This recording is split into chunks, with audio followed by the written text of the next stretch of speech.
ത്രിയേക ദൈവത്തിൻ്റെ തിരുനാമത്തിന് മഹത്വം ഉണ്ടാകട്ടെ. കർത്താവിൽ പ്രിയ സഹോദരങ്ങളെ, ദൈവം നമുക്ക് അനേകമായ അനുഗ്രഹങ്ങൾ തന്നിട്ടുണ്ട്. അർഹിക്കാത്ത അനുഗ്രഹങ്ങൾ. എന്നാൽ നമുക്ക് ലഭിക്കുന്ന ഈ അനുഗ്രഹങ്ങൾ, നമ്മൾ അനുഭവിക്കുന്ന ഈ അനുഗ്രഹങ്ങൾ മറ്റുള്ളവരുടെ നന്മയ്ക്കായി അല്പമെങ്കിലും വിനിയോഗിക്കുവാൻ നമുക്ക് എത്രമാത്രം കഴിയുന്നുണ്ട് എന്ന് പരിശോധിക്കേണ്ടിയിരിക്കുന്നു. സ്വന്തമായ വളർച്ചയ്ക്ക് വേണ്ടി, സ്വന്തം താല്പര്യങ്ങൾക്കനുസരണമായി ധനവും മാനവും വർദ്ധിപ്പിക്കുവാൻ തക്കവണ്ണമുള്ള പരിശ്രമങ്ങളിൽ നാം ആയിരിക്കുമ്പോൾ മറ്റുള്ളവർക്ക് എന്ത് നന്മ ചെയ്യാം എന്നുള്ളതിനെക്കുറിച്ച് നമുക്ക് ചിന്തിക്കുവാൻ കഴിയുന്നില്ല. നമുക്ക് ലഭിക്കുന്ന അനുഗ്രഹങ്ങൾ നമുക്ക് മാത്രമാണ്. അതിനെ പരിപോഷിപ്പിക്കുവാനും വളർത്തുവാനും വർദ്ധിപ്പിക്കുവാനും ഉള്ള നമ്മുടെ പരിശ്രമങ്ങളിൽ മറ്റുള്ളവരുടേതായിട്ടുള്ള ആവശ്യങ്ങളെക്കുറിച്ച് മനസ്സിലാക്കുവാനോ, നമുക്ക് ലഭിച്ചിരിക്കുന്ന അനുഗ്രഹങ്ങൾ മറ്റുള്ളവരുമായിട്ട് ഒരംശമെങ്കിലും പങ്കുവെക്കുവാനോ പലപ്പോഴും നമുക്ക് കഴിയാറില്ല. കഴിയാത്തതിൻ്റെ കാരണം മറ്റുള്ളവരുടെ ആവശ്യങ്ങളിലേക്ക്, മറ്റുള്ളവരുടെ ബുദ്ധിമുട്ടുകളിലേക്ക് നമുക്ക് ഇറങ്ങിച്ചെല്ലുവാൻ തക്കതിനൊന്നും കഴിയുന്നില്ല. ഇറങ്ങിച്ചെല്ലുവാൻ കഴിയണമെങ്കിൽ അതിനെക്കുറിച്ചൊരു ഭാരം നമുക്കുണ്ടാകണം, അതിനെക്കുറിച്ചൊരു ശ്രദ്ധ നമുക്കുണ്ടാകണം, അതിനെക്കുറിച്ചൊരു ചിന്ത നമുക്കുണ്ടാകണം. പലപ്പോഴും സ്വാർത്ഥ താല്പര്യങ്ങൾക്കായിട്ട് ഓടുന്ന മനുഷ്യന് മറ്റുള്ളവരെക്കുറിച്ച് ചിന്തിക്കുവാനോ അവരുടെ അവസ്ഥകൾ മനസ്സിലാക്കുവാനോ കഴിയുന്നില്ല. തനിക്ക് നൽകിയിരുന്ന അനുഗ്രഹങ്ങൾ മറ്റുള്ളവരുടെ നന്മയ്ക്കായിട്ട് പങ്കുവെക്കുവാൻ മനസ്ഥിതിയുള്ള ഒരു സ്ത്രീയെക്കുറിച്ച് 2 രാജാക്കന്മാർ 4-ാം അധ്യായം 8-ാം വാക്യത്തിൽ പ്രതിപാദിക്കുന്നുണ്ട്. ഒരു ദിവസം എലീശ ശൂനേമിലേക്ക് പോയി. അവിടെ ധനികയായ ഒരു സ്ത്രീ ഉണ്ടായിരുന്നു. ഭക്ഷണം കഴിക്കുന്നതിന് തൻ്റെ വീട്ടിൽ ചെല്ലുവാൻ അവൾ അവനെ നിർബന്ധിച്ചു. എലീശ പ്രവാചകൻ ശൂനേമിലേക്ക് പോകുമ്പോൾ ആ വഴിയിൽ ധനികയായ ഒരു സ്ത്രീ പാർത്തിരുന്നു. എലീശ യാതൊരു ആവശ്യവും അവളുടെ മുമ്പിൽ സമർപ്പിച്ചിട്ടില്ല. എന്നാൽ പതിവായിട്ട് ശൂനേമിലേക്ക് എലീശ പോകുമ്പോൾ അദ്ദേഹത്തെ ഈ ശൂനേംകാരി ശ്രദ്ധിച്ചിരുന്നു. ക്ഷീണിതനായി ഒരുപക്ഷെ നടപ്പാടല്ലോ അന്നത്തെ ഗതാഗതത്തിനുള്ള ഏക മാർഗം. അങ്ങനെ നടന്ന് ക്ഷീണത്തോടുകൂടി മുൻപോട്ട് പോകുമ്പോൾ അദ്ദേഹത്തിന് ഭക്ഷണം കൊടുക്കുവാൻ തക്കതിനൊന്നും ഈ സ്ത്രീ ആഗ്രഹിച്ചു. അവൾ യഹൂദ സ്ത്രീ അല്ല. എന്നാൽ യഹൂദനായ ഒരു പ്രവാചകനാണ് തൻ്റെ മുൻപിലൂടെ പോകുന്നതെന്ന് അവൾക്കറിയാമായിരുന്നു. നാം ഇവിടെ ശ്രദ്ധിക്കേണ്ട ഒരു കാര്യം, ഭക്ഷണം കഴിക്കുവാൻ എലീശയെ വിളിച്ചു എന്നല്ല ഇവിടെ രേഖപ്പെടുത്തിയിരിക്കുന്നത്. ഭക്ഷണം കഴിക്കുവാൻ അവനെ നിർബന്ധിച്ചു എന്നാണ്. സാധാരണ സ്ത്രീകൾ ചെന്ന് ഒരു പ്രവാചകനോട് ഒന്ന് ഭക്ഷണം കഴിക്കുവാൻ പറഞ്ഞാൽ അത് അത്ര പെട്ടെന്ന് സ്വീകാര്യമാകുന്ന കാര്യമല്ല. എന്നാൽ ഇവിടെ എലീശയെ ശൂനേംകാരി നിർബന്ധിക്കുകയാണ്. വന്ന് ഭക്ഷണം കഴിക്കണം. ആ നിർബന്ധത്തിൻ്റെ മുൻപിൽ എലീശ വഴങ്ങുകയാണ്. ചെന്നു, ഭക്ഷണം കഴിച്ചു, സന്തോഷമായിട്ട് പോയി. പിന്നീട് ആ വഴി വരുമ്പോഴെല്ലാം എലീശ ആ വീട്ടിൽ കയറി ഭക്ഷണം കഴിക്കുക പതിവായിരുന്നു. സാധാരണ ഒരുവന് ഭക്ഷണം കൊടുക്കുന്നത് പോലെയല്ല ഒരു പ്രവാചകനെ ക്ഷണിച്ച് ഭക്ഷണം കൊടുക്കുന്നത്.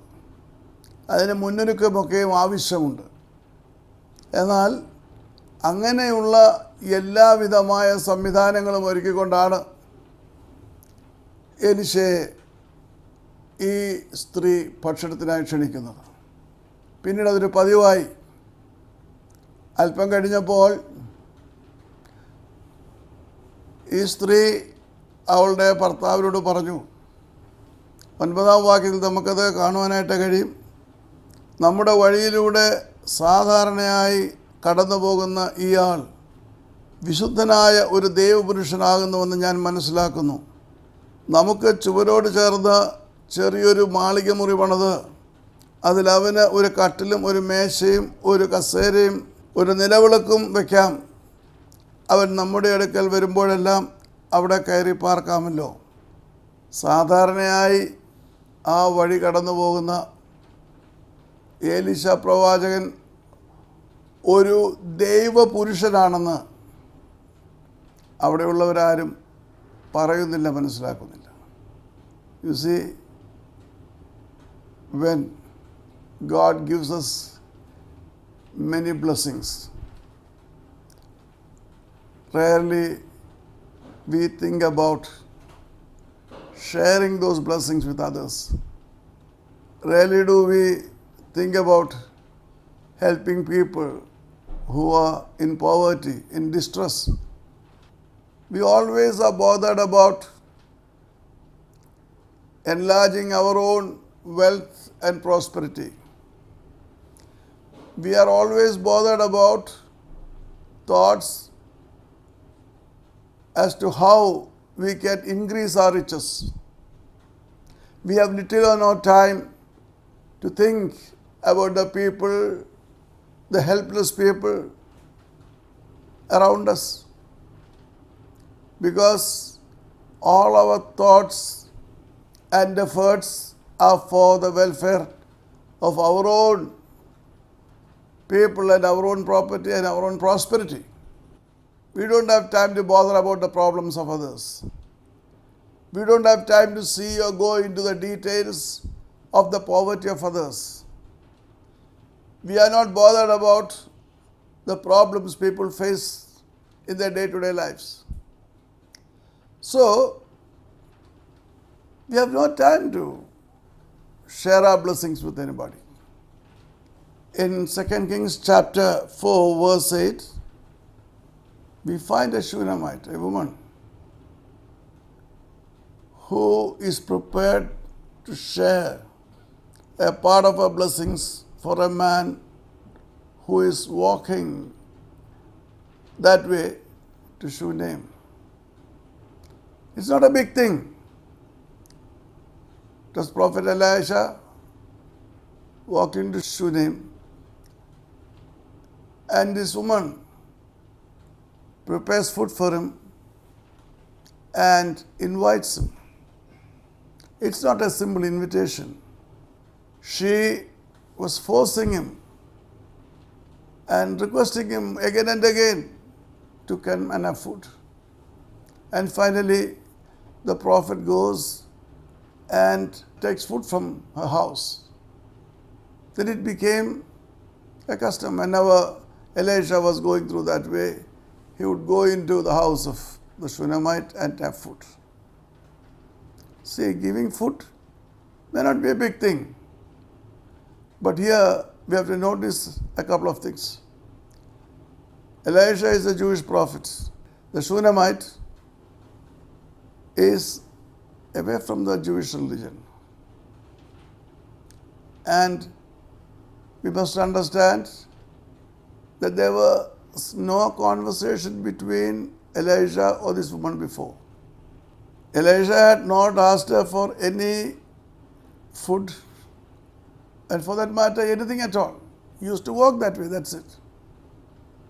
But she watched this man. She must have felt he is tired because he is walking that way.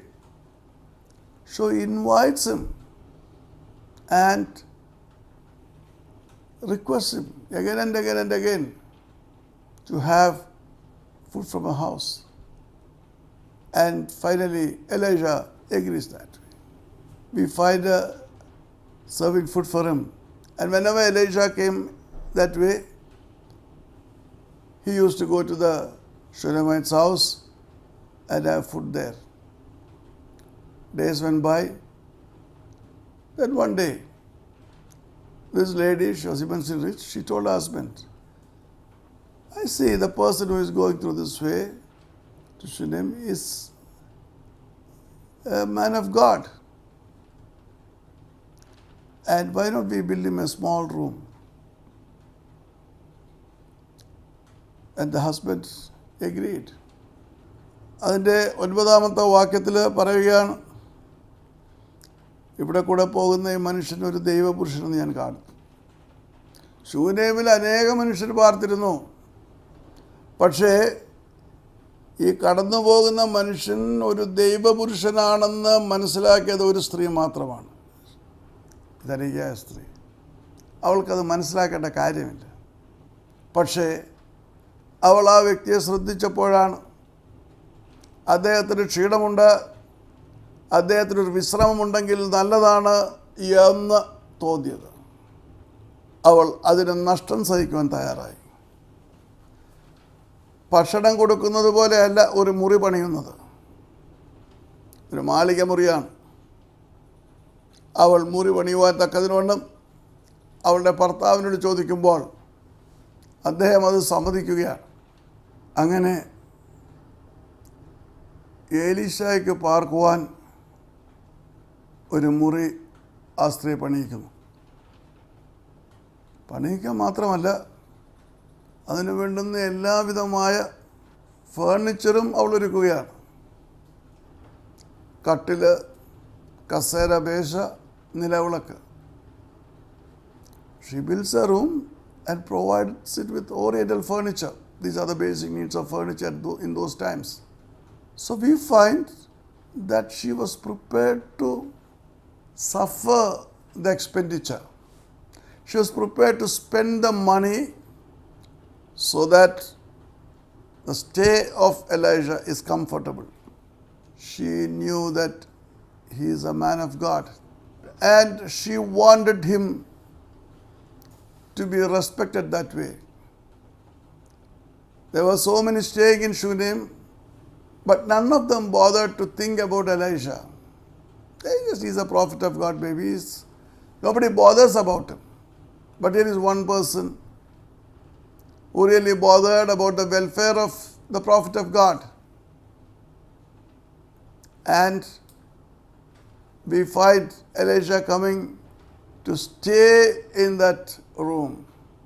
This lady, she accepted Elijah as a man of God, and she spends money for his welfare. She arranges everything for a comfortable stay. And Elijah and his servant came and they stay there. You may say, it is a big thing. To build a separate room in a house for a person is really expensive in any time, in those times or even today. And she provides that accommodation for him. ഒരു മുറി പണിയുക എന്ന് പറയുന്നത് ഭാരിച്ച ചിലവുള്ള കാര്യമാണ്. ഈ ദൈവപുരുഷന് വേണ്ടിയിട്ട് അത് ചിലവാക്കുവാൻ അവൾക്ക് യാതൊരു മടിയുമില്ല. പണിതു, ഏലീശ വന്നു, താമസിച്ചു. എന്നിട്ട് അവളോട് ചോദിച്ചു, നീ ഇത്രയൊക്കെ ഞങ്ങൾക്ക് ചെയ്തല്ലോ, ഞങ്ങൾക്ക് എന്താണ് നിനക്ക് വേണ്ടി ചെയ്യുവാൻ കഴിയുന്നത്? അവൾ, അതിന് ഞാനൊന്നും നിങ്ങളിൽ നിന്ന് പ്രതീക്ഷിക്കുന്നില്ല, അതിനുവേണ്ടിയല്ല ഞാനിത് ചെയ്തത്. അവൾ യാതൊന്നും ആവശ്യപ്പെടാതെ ഇരുന്നപ്പോൾ ഏലീശ തൻ്റെ ഭൃത്യനായ ഗേഹസിയോട് പറഞ്ഞു, നീ ഒന്ന് മനസ്സിലാക്കുക, എന്താണ് ഇവിടെ ആവശ്യമായിരിക്കുന്നത്. ഗേഹസി ചുറ്റുപാടെല്ലാം നടന്ന കാര്യങ്ങളൊക്കെ നോക്കിയപ്പോൾ ആ വീട്ടിൽ ഒരു കുറവുണ്ട്. അവൾക്ക് ഒരു കുഞ്ഞില്ല. മാത്രമല്ല, ഒരു കുഞ്ഞുണ്ടാകുവാൻ പ്രയാസവുമാണ്. കാരണം അവളുടെ ഭർത്താവ് വൃദ്ധനാണ്. എലീശ അവളെ വിളിപ്പിച്ചു. അവളോട് പറഞ്ഞു, അതെ, അടുത്ത വർഷമാകുമ്പോൾ, ഈ സമയമാകുമ്പോൾ ദൈവം നിനക്കൊരു കുഞ്ഞിനെ നൽകും. അവൾക്കത് വിശ്വസിക്കുവാൻ പ്രയാസമുണ്ടായിരുന്നു. പക്ഷേ ദൈവം എലീശയുടെ പ്രാർത്ഥന കേട്ടു. ദൈവം അവൾക്ക് ഒരു മകനെ നൽകി. ഇന്ന് അനേക സഹോദരങ്ങൾ മക്കളില്ലാത്ത അവസ്ഥയിൽ ഇവിടെ പ്രാർത്ഥനാ സഹായത്തിനായിട്ട് ആവശ്യപ്പെടുന്നുണ്ട്. നമുക്ക് പ്രാർത്ഥിക്കാമെന്ന ശുശ്രൂഷയിലൂടെ അങ്ങനെയുള്ളവർക്ക് വേണ്ടി പ്രാർത്ഥിക്കുന്നുണ്ട്. വർഷങ്ങളായിട്ട് പ്രാർത്ഥിക്കുന്ന, മറുപടി ലഭിക്കുവാൻ കാത്തിരിക്കുന്ന ഒരു വിഷയമാണ് മക്കളുടെ വിഷയം. മക്കളില്ല. എന്നാൽ ഇവിടെ ആവശ്യപ്പെടാതെ, മക്കളില്ലാത്ത സാഹചര്യത്തിൽ ജീവിതം അവസാനത്തിലേക്ക് പോയിക്കൊണ്ടിരിക്കുമ്പോൾ അവൾക്ക് ഒരു ഓമനപുത്രനെ ലഭിക്കുമെന്ന് പറയുവാൻ തക്കതിന് വണ്ണം ദൈവം തൻ്റെ പ്രവാചകനെ ഒരുക്കിയതിന് കാരണമെന്താണ്? മക്കളില്ല എന്ന് പറഞ്ഞുകൊണ്ട് വർഷങ്ങളായിട്ട് പ്രാർത്ഥിക്കുന്ന അനേക സഹോദരങ്ങളുണ്ട്. ഈ ശുശ്രൂഷയിൽ ഇപ്രകാരമുള്ള സഹോദരങ്ങൾക്ക് വേണ്ടി പ്രത്യേകമായ പ്രാർത്ഥനകൾ നടത്തപ്പെടുന്നുണ്ട്. എന്നാൽ പല സന്ദർഭങ്ങളിലും ദൈവത്തിൽ നിന്ന് മറുപടി വൈകുകയാണ്. ഒരു കുഞ്ഞിന് വേണ്ടിയിട്ട് യാചിക്കുമ്പോഴും ദൈവത്തിൻ്റെ സന്നിധിയിൽ മറുപടി വൈകുകയാണ്. എന്തുകൊണ്ടാണ്? ദൈവം ആഗ്രഹിക്കുന്ന രീതിയിലുള്ള പ്രവർത്തികളും പ്രവർത്തനങ്ങളും ഈ പ്രാർത്ഥിക്കുന്ന സഹോദരങ്ങൾക്ക് ഇല്ല. ദൈവത്തിന് വേണ്ടിയിട്ട് എന്തെങ്കിലും പ്രവർത്തിച്ചോ എന്ന് ചോദിച്ചാൽ ഇല്ല. ഇന്ന് പ്രവർത്തിക്കുന്നോ ഇല്ല. നാളെ പ്രവർത്തിക്കുവാൻ കഴിയുമോ അറിഞ്ഞുകൂടാ. അപ്പോൾ ദൈവവുമായിട്ടുള്ള ബന്ധത്തിൽ ഒരു വ്യക്തതയില്ലാതെ ദൈവത്തിൽ നിന്ന് അനുഗ്രഹം വാങ്ങിക്കളയാം എന്നാണ് പലപ്പോഴും അനേകർ ചിന്തിക്കുന്നത്. ദൈവം നൽകുന്ന നന്മകൾ ദൈവനാമ മഹത്വത്തിനായിട്ട് വിനിയോഗിക്കുവാൻ പലപ്പോഴും കഴിയാറില്ല. പക്ഷേ ദൈവത്തിൽ നിന്ന് അതിമഹത്തായ നന്മകളാണ് പ്രതീക്ഷിക്കുന്നത്. So we find many send their prayer requests saying that they don't have a child. Many childless couples approach us with their prayer requests, beseeching us to pray that the Lord gives them a child. We are praying, no doubt, but there are certain prerequisites which we should understand from the Bible for the Lord to open the wombs. That is very necessary. A mere prayer alone is not sufficient. We should have works accompanied with the prayers. We should think about the welfare of others, what we can do for the Almighty God, how best we can be useful to the Almighty God. And when we do things for the glory of God, though it may be small in the eyes of the world, it is great in the eyes of the Almighty God. Actually, this rich Shunammite lady, she did not do a very miraculous thing or a very mighty thing. All what she did was she began to serve Elisha with food in the beginning. Then she found that this old man needs a rest while he is on his way to Shunem. And if he should take rest, it means he has to stay somewhere. And you don't find hotels or inns or any such thing in those times. And if it is there too, it is difficult for a prophet to go and stay in such places. So the Shunammite woman She tells her husband, and they agree to build a room for Elisha. The room was built, and we find it was furnished. Elijah and his servant came and stayed there. And then Elijah asked her, what I can do for you. She didn't do it for any reward. Then finally Gehazi finds out that she doesn't have a child. Elijah prays and tells her, by this time next year you will have a child. She did have a child. ദൈവത്തിൽ നിന്ന് അനുഗ്രഹങ്ങൾ പ്രാപിക്കുവാൻ വ്യവസ്ഥകളുണ്ട്. നാം തിരുവചനം പഠിക്കുമ്പോൾ അത് കാണുവാനായിട്ട് കഴിയും. അനേകർ കുഞ്ഞുങ്ങളില്ല എന്ന് പറഞ്ഞ് പ്രാർത്ഥിക്കുവാൻ പറയുന്നുണ്ട്. എന്നാൽ അവരുടെ പ്രവർത്തനങ്ങൾ, അവരുടെ പ്രവർത്തികൾ ദൈവത്തിൻ്റെ സന്നിധിയിൽ പ്രാഗൽഭ്യം നേടുവാൻ കഴിവുള്ളതല്ല. അവരുടേതായിട്ടുള്ള ചിന്തകൾ, അവരുടെ നിരൂപണങ്ങൾ ഒന്നും ദൈവനാമ മഹത്വത്തിനായിട്ടുള്ളതല്ല. ദൈവികമായ ശുശ്രൂഷകളിൽ പ്രവർത്തിക്കുവാനോ ദൈവത്തിൻ്റെ മഹത്വം ലോകത്തിന് വിളംബരം ചെയ്യുവാനോ ഉള്ള പ്രവർത്തികളല്ല അവരുടെ കരങ്ങളിലുള്ളത്. ദൈവിക കരങ്ങളിൽ നിന്ന് അവർക്ക് വലിയ അനുഗ്രഹങ്ങൾ ആവശ്യമുണ്ട്. തങ്ങൾക്കുള്ളതിൽ നിന്നൊരംശം എടുത്തുകൊണ്ട് ദൈവത്തിനു വേണ്ടി പ്രവർത്തിക്കുവാനോ ദൈവത്തിൽ വിശ്വസിച്ചുകൊണ്ട് ദൈവനാമ മഹത്വത്തിനായിട്ട് വിനിയോഗിക്കുവാനോ അനേകർക്ക് കഴിയാറില്ല.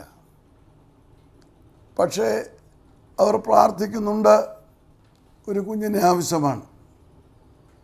ഞാനൊന്ന് ചോദിച്ചോളട്ടെ, ഏലീശായ്ക്ക് ആ ഭക്ഷണം കൊടുക്കുന്ന പ്രക്രിയയിലൂടെ ആരംഭിച്ച ശുശ്രൂഷ അവനവിടെ വിശ്രമിക്കുവാനൊരു മുറി പണിയുന്ന അവസ്ഥയിലേക്ക് വിപുലമായി. അങ്ങനെ അവിടെ പാർക്കുമ്പോഴാണ് ആ വീടിൻ്റെ കുറവ് എന്താണെന്ന് മനസ്സിലാക്കി അത് പരിഹരിക്കുവാൻ ഏലീശ മുൻപോട്ട് വരുന്നത്. ദൈവത്തിന് പ്രവർത്തിക്കുവാനൊരവസരം ആ സ്ത്രീ ഒരുക്കി കൊടുത്തു. അതെങ്ങനെ ഒരുക്കി കൊടുത്തു? ദൈവം അവൾക്ക് നൽകിയ അനുഗ്രഹങ്ങളുടെ ഒരംശം ദൈവനാമ മഹത്വത്തിനായിട്ട് വിനിയോഗിച്ചു. വേറൊന്നിനും വിനിയോഗിച്ചില്ലല്ലോ. ആകെ ചെയ്തത് ആ പ്രവാചകന് അല്പം ഭക്ഷണം കൊടുത്തു എന്നുള്ളത് മാത്രമാണ്. ശരിയാണ്. പക്ഷേ പ്രവാചകനെ പ്രവാചകനായിട്ട് ഉൾക്കൊള്ളുവാനും ആദരിക്കുവാനും സ്വീകരിക്കുവാനും സൽക്കരിക്കുവാനും അവന് വിശ്രമിക്കുവാനും അവസരമുണ്ടാക്കി കൊടുത്തപ്പോൾ അതൊക്കെയും ദൈവത്തിന് ചെയ്തതാണ്. ദൈവത്തിൻ്റെ സന്നിധിയിൽ പ്രവാചകന് പറയുവാനുള്ള ഒരു ഉപാധിയായി. ഏലീശ പ്രാർത്ഥിച്ചു, അവൾ കുഞ്ഞിനെ ദൈവം നൽകി. എന്നെ കേൾക്കുന്ന ദൈവത്തിൻ്റെ ജനമേ, ദൈവത്തിൽ നിന്ന് വൻ കാര്യങ്ങൾ പ്രാപിക്കുവാൻ നമുക്ക് കഴിയണമെങ്കിൽ ദൈവം നമുക്ക് തന്നിരിക്കുന്ന അനുഗ്രഹങ്ങളുടെ ഒരു ചെറിയ അംശമെങ്കിലും ദൈവനാമോഹത്വത്തിനായിട്ട് വിനിയോഗിക്കണം. അപ്രകാരം വിനിയോഗിക്കുമ്പോഴാണ് നാം സ്വപ്നം കാണാത്ത അനുഗ്രഹങ്ങളുമായി ദൈവം നമ്മെ വഴി നടത്തുന്നത്. അത് പ്രാപിക്കുവാൻ ദൈവം നമ്മെ സഹായിക്കട്ടെ. നമുക്ക് പ്രാർത്ഥിക്കാം.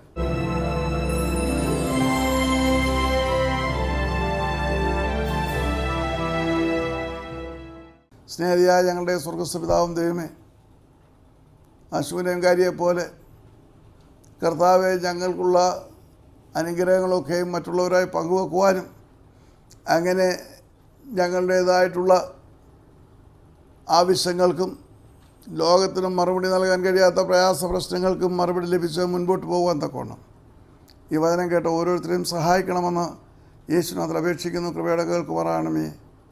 ആമേൻ. ദൈവം നമ്മെ അനുഗ്രഹിക്കട്ടെ.